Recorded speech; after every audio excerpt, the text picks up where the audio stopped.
안녕하세요. 교원대학교 학생 여러분. 응용윤리 10주차죠? 1교시 강의를 시작하도록 하겠습니다.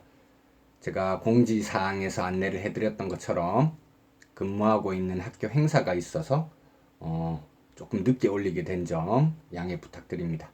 학습에 불편함을 드려서 죄송하고요. 학과 사무실에서 전화가 왔는데 제가 모르고 있었는데 저희 강의가 있는 날이 화요일이잖아요. 화요일이 그 개교 기념일이더라고요. 교원대. 그래서 공식적으로는 이게 원래는 수업이 잡혀있지 않은 날이기 때문에 보강 개념으로 생각해 주시면 되겠습니다. 그래서 출석부에 반영은 이번 주에는 하지 않겠고요. 대신에 보강한 것도 이번 학기에 배운 내용이기 때문에 기말고사에는 포함된다. 이렇게 생각하시면 되겠습니다. 공식적으로 수업이 없는 날이기 때문에 출석부에는 반영하지 않지만 보강이라도 수업이 진행되었으니까 기말 시험에는 나올 수 있는 내용이다. 이렇게 생각해 주시면 좋을 것 같습니다. 여러분들 4주 기간의 교생 실습 그 중에 아마 절반 이상 지금 지나셨을 것 같은데요. 저희도 중간고사 대체 과제물로 하고 이후에 온라인으로 수업 진행하는 것 4주 정도를 환경윤리 관련해 가지고 진행하겠다 이렇게 말씀드렸죠. 환경윤리도 이제 절반 정도 이렇게 진행을 한 것 같습니다. 인간 중심주의와 동물 중심주의 이렇게 살펴봤었고요. 남은 것은 생명 중심주의 그리고 생태 중심주의다 생각하시면 좋을 것 같습니다. 오늘 생명 중심주의에서는 첫 번째 시간에 슈바이처에 대해서 간략하게 한번 이야기를 해보고요. 두 번째, 세 번째 시간에는 청남사이버 자료실에 보면 제가 원고를 하나 탑재해 두었습니다. 그 원고를 함께 읽어나가면서 테일러의 생명 중심주의를 살펴보는 것으로 그렇게 진행하도록 하겠습니다. 자, 첫 번째 시간.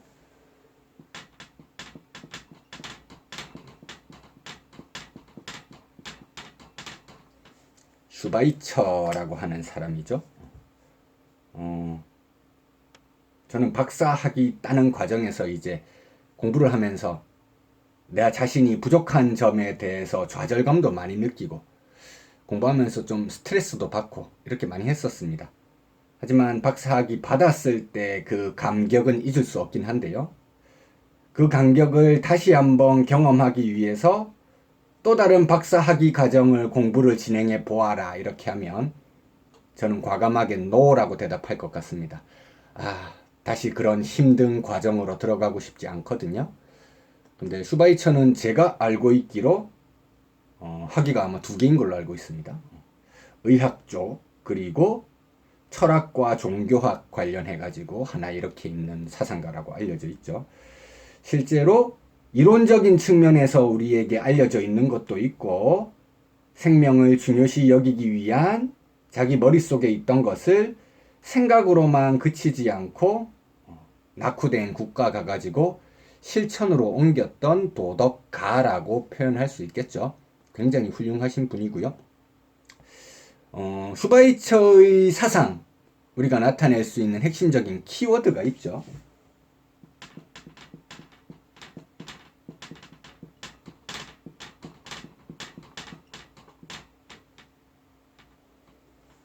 슈바이처의 생명 중심주의를 집약적으로 잘 드러내 보이는 키워드가 바로 생명 외경 사상입니다.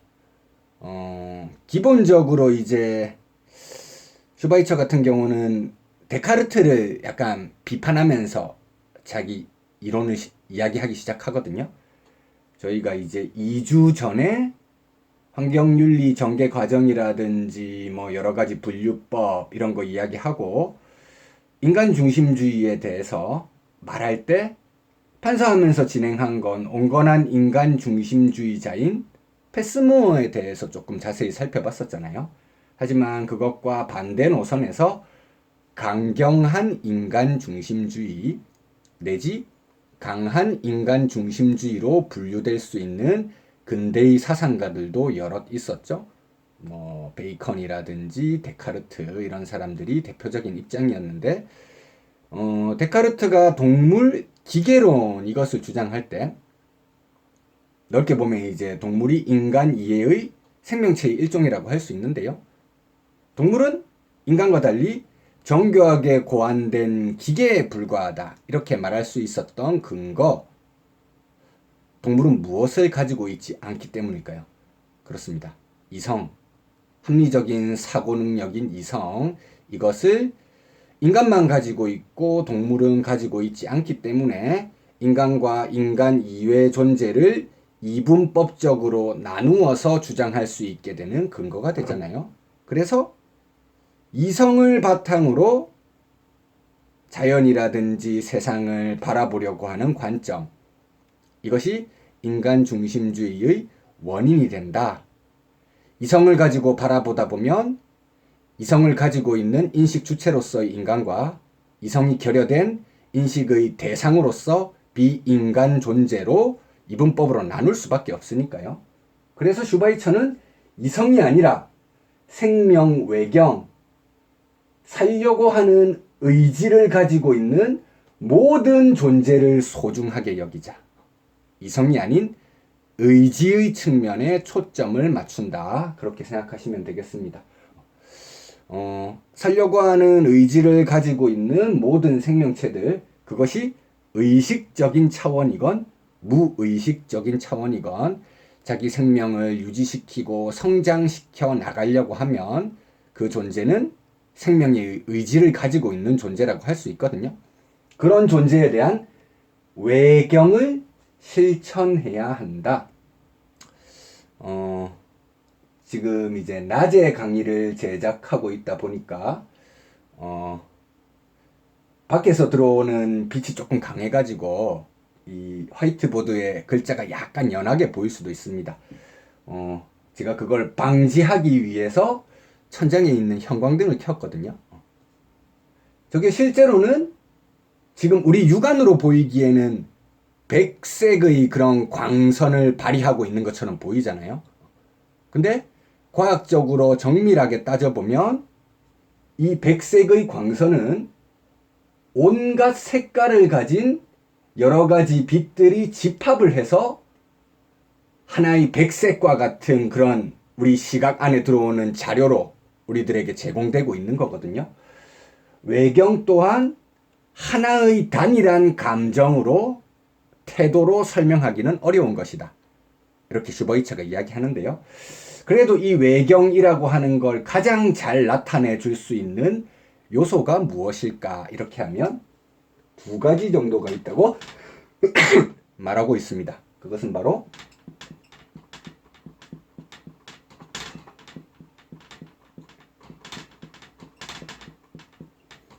생명을 가진 존재에 대한 존경과 두려움, 아너가 되겠죠. 존경은. 두려움은 피어가 될 겁니다.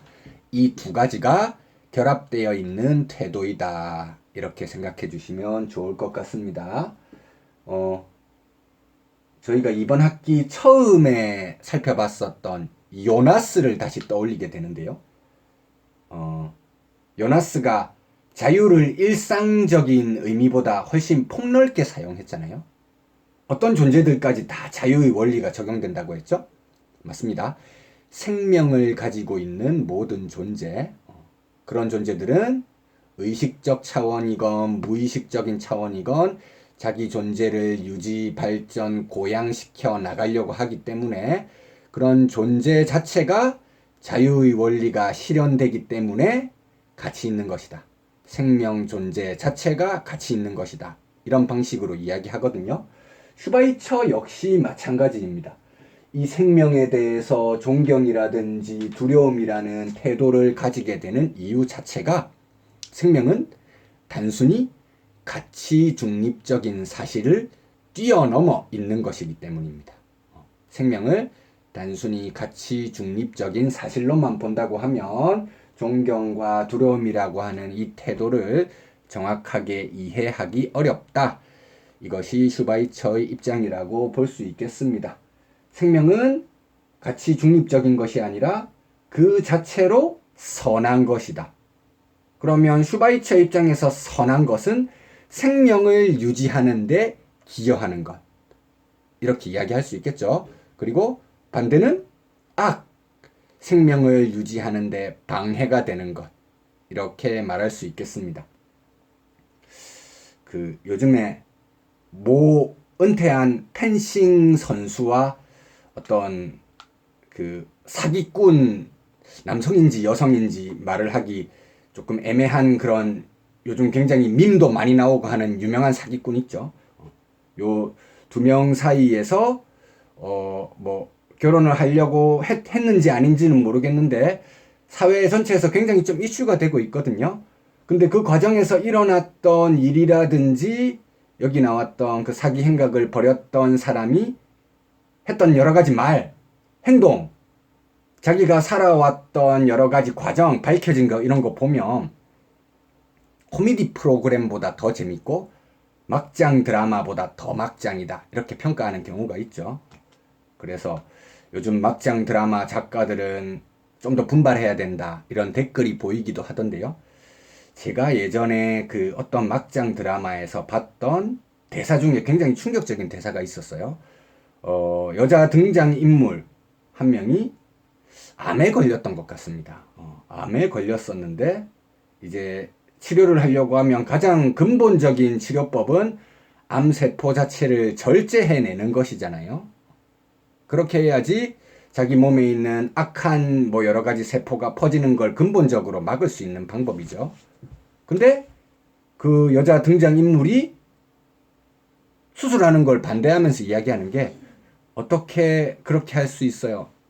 암세포도 살아있는 생명체인데 약간 우스갯소리로 슈바이처 입장을 극단적으로 밀고 나가면 그런 주장까지 가능할 수가 있습니다.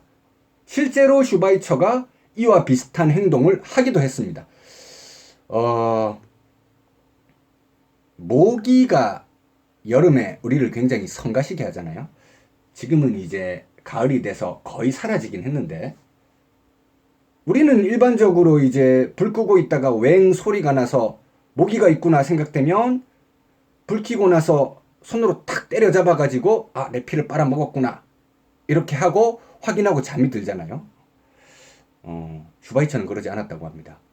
아무리 우리를 성가시게 하고 우리의 피를 빨아먹는 모기라고 할지라도 한갓 미물에 불과하지만 생명을 가지고 있죠.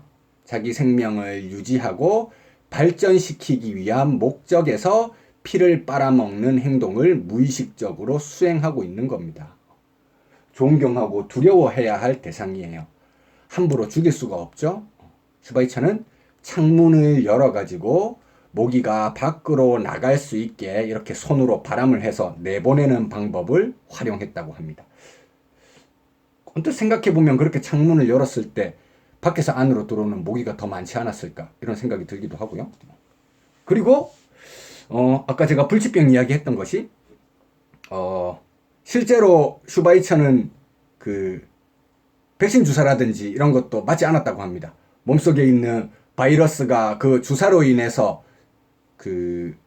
죽게 될 것을 염려한 나머지 생명을 가지고 있는 존재라고 본 거죠. 그런 식으로 굉장히 재미있는 일화가 많은데요. 하지만 우리가 아무리 이렇게 생명 있는 존재에 대한 존경과 두려움 바탕으로 그 생명체들을 존중하면서 살려고 노력한다 하더라도 우리가 살아가는 도중에 그 생명체를 해칠 수밖에 없는 여러 가지 선택의 상황 앞에 놓이게 되죠. 그런 상황들, 이 상황들을 좀 해결할 수 있기 위해서 슈바이처가 제안한 여러 가지 원칙들이 있죠. 윤리의 기본 원칙들이 있는데 3가지 정도 있기 때문에 그 내용을 살펴보는 것이 좋을 것 같습니다. 자, 우선 첫 번째,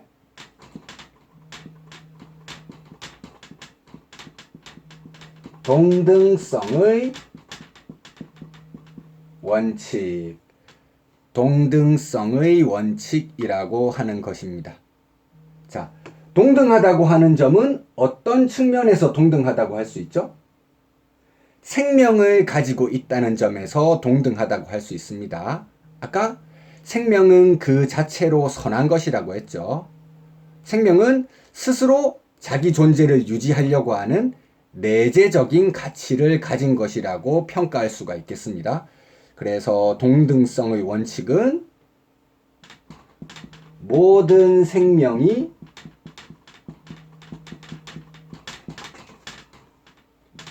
내재적 가치를 지닌다는 점에서 동등하다. 모든 생명이 내재적 가치를 지닌다는 점에서 동등하다. 이것이 동등성의 원칙이 되겠습니다. 의식적이건 무의식적이건 자신의 생명을 유지시키려고 하는 그런 본능적인 행태를 보이고 있기 때문에 그런 생명체가 가지는 내재적 가치를 존중해 주자, 이런 주장이 나올 수 있는 가장 기본적인 근거가 바로 동등성의 원칙이라고 할 수 있겠습니다. 불교의 방식과 비슷하다고 생각하면 좋을 것 같습니다. 혹은 도가의 방식과도 유사하다고 생각할 수 있겠습니다. 좀 좀비 친소의 구별, 차별적 실천 이런 걸 강조하는 유교에 비해서 도가라든지 불교 같은 경우는 선, 악, 미추의 구분 이런 것 자체가 조금 분별적 지혜로서 좋지 않다 이렇게 생각을 하잖아요. 도가 입장이라고 한다면 그러한 차별이 인간의 인위적인 지혜에서 비롯된 것이기 때문에 그러한 차별이 좋지 않다라고 이야기하게 될 것이고요. 불교 입장이라고 하면 영기설에 따라서 세상에 있는 모든 존재는 서로 의존하면서 연결되어 살아가기 때문에 차별하지 말아야 한다. 동등한 가치가 있는 것으로 보아야 한다. 이런 방식으로 보는 동양에서 도가나 불교의 입장과 비슷하다고 보시면 되고요. 그렇기 때문에 미천한 생명이라든지 고귀한 생명의 이런 위계, 구분 이런 것은 당연히 슈바이처 입장에서는 반대할 만한 그런 내용이 되겠죠. 자, 모든 생명이 내재적 가치를 지닌다는 점에서 동등하고 그 이유로 인해서 우리는 모든 생명체를 도덕적으로 존중해 주어야 합니다. 하지만 살다 보면 어쩔 수 없이 불가피하게 생명체에 대해서 우리가 희생을 시킬 수밖에 없는 그런 상황들이 생겨나게 되잖아요. 그래서 이 동등성의 원칙 반대되는 표현이죠. 2번.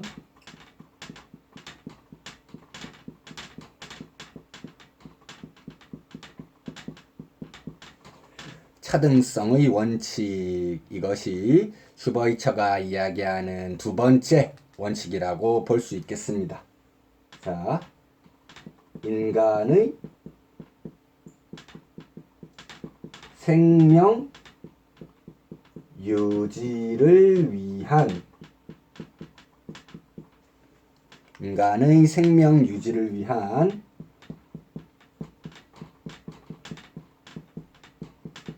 다른 생명체의 희생, 인간의 생명 유지를 위한 다른 생명체의 희생, 이게 차등성의 원칙이고요. 지금 예외적인 상황을 설정해 두었다는 걸 볼 수 있겠죠. 생명 유지를 위해서 불가피한 상황에 다른 생명체를 희생시킬 수 있다는 겁니다. 예를 들어서 우리가 이제 음식 먹는 활동을 해야지만 생명을 유지해 나갈 수 있잖아요. 우리의 생존을 위해서 불가피하게 동물을 죽여가지고 고기를 섭취한다거나 식물을 꺾어가지고 이제 곡식 형태 우리 음식으로 섭취한다거나 이런 거는 가능할 수 있다는 거죠. 이제 그러면 당연히 허용되지 않는 것은 농사하는 목적에서 벼를 꺾거나 수확하는 건 당연히 가능하지만 농사 끝나고 나서 집에 걸어가는 길에 길가에 피어 있는 꽃이 너무 아름답다고 해서 그 꽃을 꺾어서 우리 집 화병에 담아둘 용도로 그것을 해치는 것. 이건 당연히 안 되는 거죠. 생명 유지를 위한 목적에 한정되는 것이기 때문입니다. 어떤 경우에도 다른 생명체를 희생할 수 있다는 건 아닌 거예요. 그렇게 생각하시면 되겠습니다. 근데 이렇게 하다 보니까 생명을 해치게 되는 그런 역할을 수행하는 존재, 그리고 해침을 당하게 되는 존재, 좀 필연적으로 어떤 행위를 하게 되는 주체와 행위를 당하게 되는 객체, 이 둘 사이 구분이라든지 어떻게 보면 위계 질서라고 할 수 있는 그런 행동이 발생할 수밖에 없게 되잖아요. 차등성의 원칙, 이 상황에서 소중한 존재이긴 하지만 우리가 생명 유지를 위해서 희생시키다 보면 희생시키는 행위를 하는 주체와 희생당하는 행위, 받는 객체로 이렇게 나누어져서 위계 질서의 구분이 생긴다는 거죠. 슈바이처는 원래 동등성에 따라서 내재적 가치를 지님으로 다 동등하다고 했는데 차등성 원칙 이야기하다 보니까 현실적으로 위계 질서 구분이 생기는 것처럼 보인다는 거예요. 그래서 여기서 위계 질서가 있는 것처럼 보여지는 그 측면에 대한 보완으로서 세 번째 또 다른 원칙을 이야기하게 됩니다. 사랑의 원칙. 사랑의 원칙은 이렇게 말할 수 있겠죠? 생명체 간의 위계 질서 보완. 자, 지금 논리적인 흐름이 생명을 가지고 있으면 원칙적으로 동등한 건데 인간이 자기 생명 유지를 위해서 다른 생명 희생시키다 보니까 희생시키는 주체와 희생당하는 객체 사이의 위계 질서가 생기는 것처럼 생겨서 약간 문제가 생기잖아요. 그래서 그 위계 질서를 보완하기 위해 사랑이라고 하는 요소를 대입한 건데 이게 뭐냐 하면 불가피한 경우에 다른 생명에 대한 희생하는 행위를 한다고 하더라도 그 행동에 대해서 막대한 책임 의식을 가지면서 최소한으로 그런 행동을 수행하는 게 희생당하는 생명체에 대한 사랑을 실천하는 거다. 이런 방식으로 이야기하게 되는 것이죠. 동등성, 차등성. 차등성에서 동등성과 반대로 위계 질서가 생기니까 그 위계 질서에 대한 보완, 사랑. 불가피하게 희생을 시킬 수밖에 없다면 그 희생당하는 생명체에 대한 막중한 책임 의식을 가지면서 최소한으로 그런 행위를 하여라. 자, 이 세 가지 원칙. 어떻게든 동등하게 소중한 생명체, 이런 기본적인 1원칙을 지켜나가면서 이걸 고수하면서도 현실적으로 생길 수밖에 없는 다른 생명체에 대한 희생 문제를 해결하기 위해서 요 세 가지 원칙을 슈바이처가 마련했다. 이렇게 생각해 주시면 좋겠습니다. 사랑의 원칙에 부합하는 경우에만 차등성의 원칙이 가능하다는 겁니다. 아시겠죠?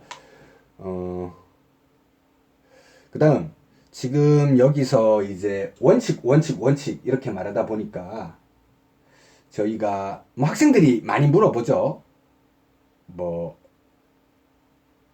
삶의 주체를 목적으로 대우해야 된다. 의무론의 관점에서 그 존재가 가지는 권리를 강조하였다. 이런 표현을 모든 환경윤리 사상가에서 각각의 중심주의에 따라서 쓸 수 있나요? 학교 현장 가면 이렇게 많이 물어보거든요. 사실 이런 표현은 의무론 계열에 있는 사상가들한테만 좀 쓸 수 있는 거죠. 칸트라든지 레건 입장에서 고려의 대상이 되는 존재는 목적 그 자체이다. 그 존재는 권리를 가지고 있다. 이런 식으로 표현할 수 있잖아요. 의무론 계열인데 의무론이 기본적으로 규칙이나 원칙을 강조하잖아요. 지금 여기서 원칙 나오다 보니까 슈바이처도 혹시 그런 의무론 계열로 오해될 여지가 있을 것 같아서 슈바이처는 그런 의무론을 주장하지는 않습니다. 오히려 그 데자르댕 환경윤리책에 보면 데자르댕이 슈바이처를 평가할 때 오히려 더 윤리적인 성격을 가지고 있다. 이 생명 외경 사상이 존경과 두려움이라는 이런 방식으로 구현되는 하나의 태도라고 말하고 있거든요. 태도는 어떤 행위자가 유덕한 품성 상태를 가지고 있을 때 자연스럽게 나오는 거잖아요. 그러니까 오해하지 마셔야 할 점은 원칙 나오니까 의무론자구나 이렇게 생각하실 게 아니라 오히려 덕윤리적인 성격에 가깝다 이렇게 이해를 해주시면 좋을 것 같습니다. 그러면 잠시 쉬셨다가 이어서 진행해 보도록 하겠습니다.